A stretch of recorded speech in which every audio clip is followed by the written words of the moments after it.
Welcome back नाजरीन। और आज के प्रोग्राम में बात कर रहे हैं कि ईद का वक्त आया चाहता है, बड़ी खुशी का मौका है और बच्चे खास तौर पे बहुत खुश होते हैं, एनर्जेटिक होते हैं, क्योंकि इस ईद पे जो सबसे इम्पॉर्टेंट चीज़ होती है वो ये होती है कि आप कुर्बानी के लिए जानवर खरीदने जाते हैं। कुर्बानी का अमल जहाँ पे एक उसमें इसार पाया जाता है, जहाँ पे भाईचारा पाया जाता है, जहाँ पे हम अपने रिश्तेदारों में, दोस्तों में और ख़ास तौर पे जो मुस्तहिकीन हैं, गरीब हैं, यतीम हैं, जो ऐसे SOS हाउसेज हैं, वहाँ पे हम खुद पहुँच के, सफ़ेद पोशों तक खुद पहुँच के कुर्बानी का गोश्त उन तक पहुँचाते हैं। उसके साथ साथ एक बड़ा इंटरेस्टिंग प्रोसेस होता है, वो होता है जानवर ख़रीदने का अमल। ये एक बड़ा इंटरेस्टिंग होता है, वालदैन के लिए बड़े खुशी का अमर होता है कि बच्चे उनको डिफरेंट पूरा साल डिमांड करते हैं, हम ब्राउन कलर का बकरा लेंगे, हम बहुत बड़ा सा बुल लेंगे, हम लोग ब्लैक कलर का बैल खरीदेंगे।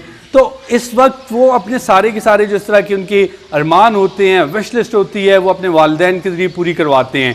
तो जो बच्चे इस वक्त प्रोग्राम देख रहे हैं और जो बड़े वालदैन इस वक्त प्रोग्राम देख रहे हैं, आज का प्रोग्राम इंतहाई अहमियत का हामिल है, क्योंकि आज के प्रोग्राम में हम बड़े एक्सपर्ट से बड़ी डिटेल में ये बात कर रहे हैं कि जो जानवर खरीदने का बाइंग प्रोसेस है, आपको किन बातों का ख्याल रखना चाहिए ताकि जब आप जानवर खरीदते हैं तो आप विद इन बजट जानवर खरीद पाएँ। आप जो जानवर लेके आ रहे हैं उसकी प्राइस जो है वो सही हो, ये नहीं हो कि आप एक ऐसा जानवर लेके आएँ जिसके बहुत ज़्यादा दाम आप पे करके आ जाएँ, और ऐसा जानवर लेके आएँ कि आप सेहतमंद जानवर ला सकें।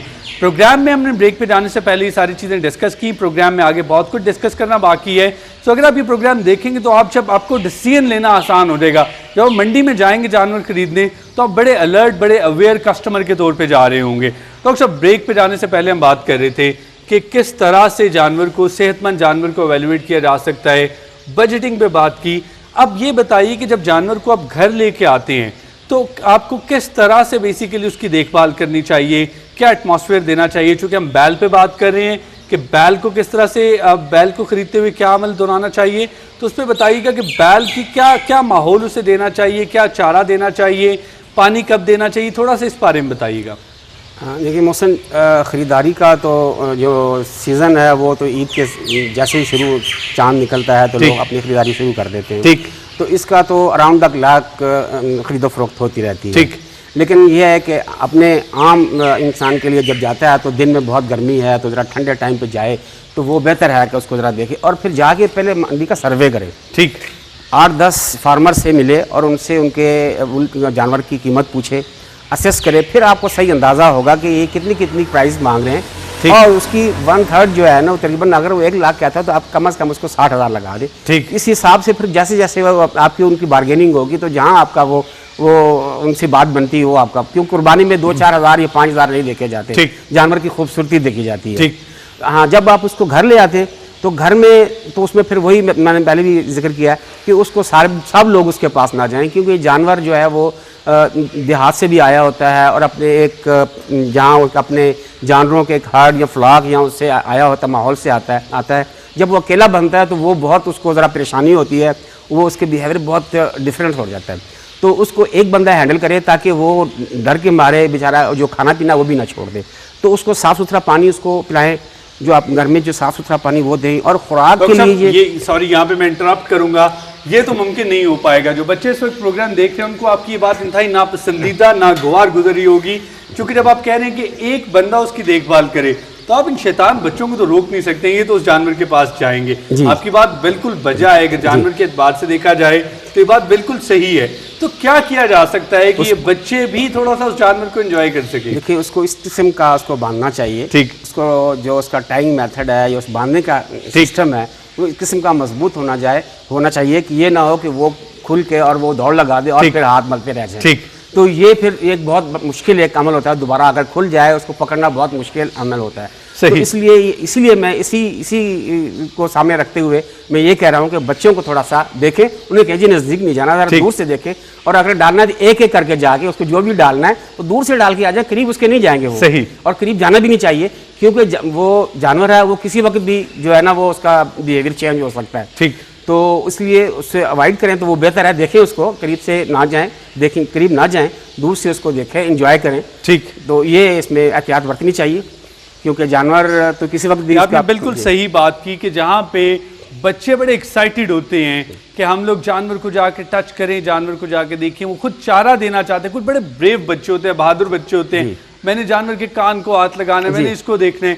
सो ये बात सही है, एक्साइटमेंट अपनी जगह पे, बच्चों को तो समझाया नहीं जा सकता, पेरेंट्स को ये चाहिए कि स्पेशली इवन भेड़ और आप जो आप दुम्बा लेके आते हैं, जो आप बकरा लेके आते हैं, उसमें भी आप ये रिस्क नहीं ले सकते हैं कि बच्चों को करीब जाने दें। कुछ बकरे जो होते हैं वो बड़े वॉलेटाइल होते हैं, वल्नरेबल होते हैं, वो अटैक करते हैं। और बैल ख़ास तौर पे बड़ा जानवर है, इसकी कोई भी ऐसी मूवमेंट कि अगर बच्चा उसके करीब है, कोई भी ऐसी मूवमेंट बड़ी ख़तरनाक हो सकती है। तो डॉक्टर साहब ये बताइएगा कि आपने ये बात की कि इसको बांधना बड़ा ज़रूरी होता है। नॉर्मली ये देखा गया है कि लोगों के पास बाज़ दफ़ा कच्ची ज़मीन नहीं होती है, वो अपने सहन में, खुला सहन है, वहाँ पे ला के बांध देते हैं, या उनकी रस्सी इतनी छोटी होती है कि जानवर सारी रात बैठ नहीं सकता। तो उस बारे में बताइएगा, स्पेशली अगर बात की जाए आजकल के मौसम की, ये बताइएगा कि उस मौसम के एतबार से कोई शेल्टर की ज़रूरत है या नहीं है? देखिए, हमें क्योंकि आजकल जो घर बहुत तंग हो गए हैं, जिनमें कच्ची जगह तो बिल्कुल नहीं मिलती, ठीक, तो आपने इसको सीमेंटेड जगह पे भी इसको बांधेंगे, ठीक, तो कम से कम ऐसी जगह पे बांधें, इस तरह उसका माहौल प्रोवाइड करें कि वो स्लिप ना हो, ठीक, उठते बैठते उसका, क्योंकि वो वहीं पे पानी भी पिएगा, वहीं पे वो यूरिनेशन भी वहीं करेगा और फीकल भी वहीं पास करेगा, तो उससे जानवर स्लिप होने का खतरा होता है। ऐसा ना हो कि स्लिप हो, कोई उसको चोट लग जाए।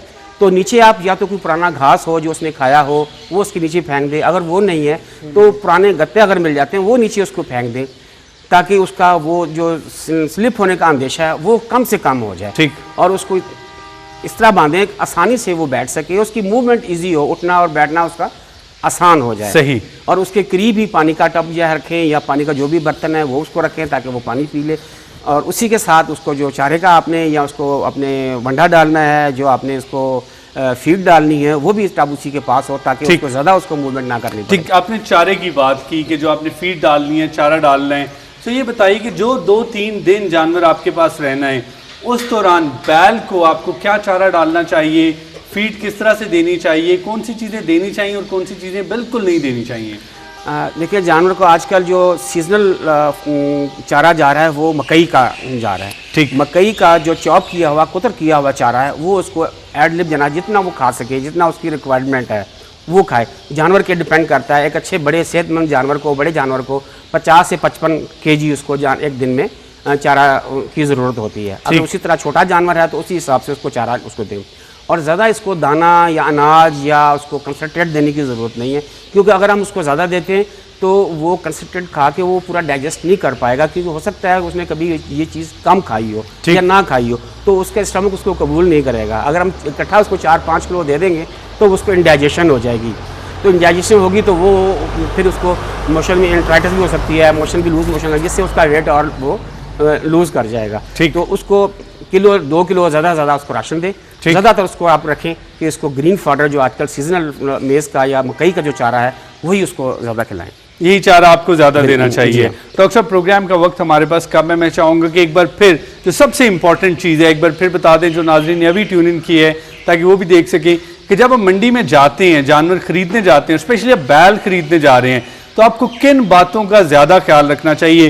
ये बात हम नाज़रीन पहले भी कर चुके हैं, दोबारा बताने का मकसद ये है कि सबसे इंपॉर्टेंट चीज़ ये है कि जब आप जानवर खरीदने जाते हैं तो आप सेहतमंद जानवर लेके आ सकें। तो डॉक्टर साहब, ये बताइएगा किन बातों का ख्याल रखा जाना चाहिए? जी जी बिल्कुल जी। कुर्बानी के लिए जानवर सबसे पहले तो खूबसूरती उसकी बहुत जो मद्देनजर रखनी चाहिए कि जानवर खूबसूरत हो और फिर सेहतमंद हो। सही, ये दोनों चीज़ें आपस में लाजम व मलजूम है। ठीक, सेहतमंद होने के लिए ये है कि जानवर खड़ा हुआ है, आप देखें तो जानवर बिल्कुल होशियार है, चाकू चौबंद खड़ा हुआ है, बिल्कुल सुस्त नहीं खड़ा हुआ, ठीक, और एक्टिव है। बुलाने पे या उसको उसका मालिक अगर उसको बुला रहा है या उसको अलर्ट कर रहा है तो वो उसकी अलर्ट करने पे अलर्ट हो रहा है। ठीक, बैठा हुआ है तो एकदम खड़ा हो जा रहा है। अगर खड़ा हुआ है तो वो वजन जो अपने चारों टांगों पे बराबर का दे रहा है। ठीक, और उसकी जो नाक की एक स्पेस होती है जहाँ बाल नहीं होते, वो उस पर थोड़ा पसीना होना चाहिए। ठीक, बिल्कुल ड्राई नहीं होने चाहिए। ठीक, ये एक सेहतमंद होने की निशानी है। ठीक, और उसकी जो स्किन, जो उसकी कोट है, जिल्द जो है, वो आपको बिल्कुल स्मूथ होनी चाहिए, बिल्कुल मुलायम होनी चाहिए। उस पर कोई एक्स्ट्रा ऑर्डनरी कोई ज़ख़म या कोई पैचेस ना हो किसी चीज़, क्योंकि एक बीमारियाँ स्किन बीमारी होती है, स्कैबीज वगैरह, उसकी उस पर पैचेस बन जाते हैं। ठीक, उससे फ्री हो तो वो बेहतर है। ठीक, बाज़ दफ़ा डॉक्टर साहब ये होता है कि आप एक से ज़्यादा जानवर लेके आते हैं, तो ये बताइएगा कि अगर आपके पास एक बड़ा जानवर है, बैल है, और आपके पास 1-2 बकरे हैं, तो क्या आप इन्हें साथ रख सकते हैं या साथ नहीं रखना चाहिए? या अगर आपके पास 2 बैल हैं या 3 बैल हैं, तो तो क्या इन्हें साथ रखा जा सकता है या नहीं रखना चाहिए? देखिए मौसम जानवर जो एक ही माहौल से आता है, ये एक ही जगह से आता है, वो तो साथ बन सकते हैं। ठीक। लेकिन अगर मुख्तलिफ, क्योंकि मंडी में मुख्तलिफ जगह से जानवर आए होते हैं, ठीक, तो इनको इकट्ठा बांधने की मैं रिकमेंड नहीं करूँगा, क्योंकि वो मुख्तलिफ होते हैं, वो एक दूसरे को आपस में उनकी जान पहचान नहीं है, तो वो आपस में इकट्ठा नहीं बनना चाहिए। वो किसी वक्त भी वो एक खुल जाएगा और वो फिर आपस में फाइट कर सकते हैं और नुकसान का अंदेशा है। इनको इस तरह बांधे कि एक दूसरे पर नजर ना पड़े। ठीक। अगर इकट्ठा बांधते हैं तो इस किस्म की टाई करें, टाइट बांधे कि वो खुल ना सकें और एक दूसरे के साथ वो एक दूसरे से कांटेक्ट में ना सके, इतना डिस्टेंस हो कांटेक्ट में नहीं आ सके।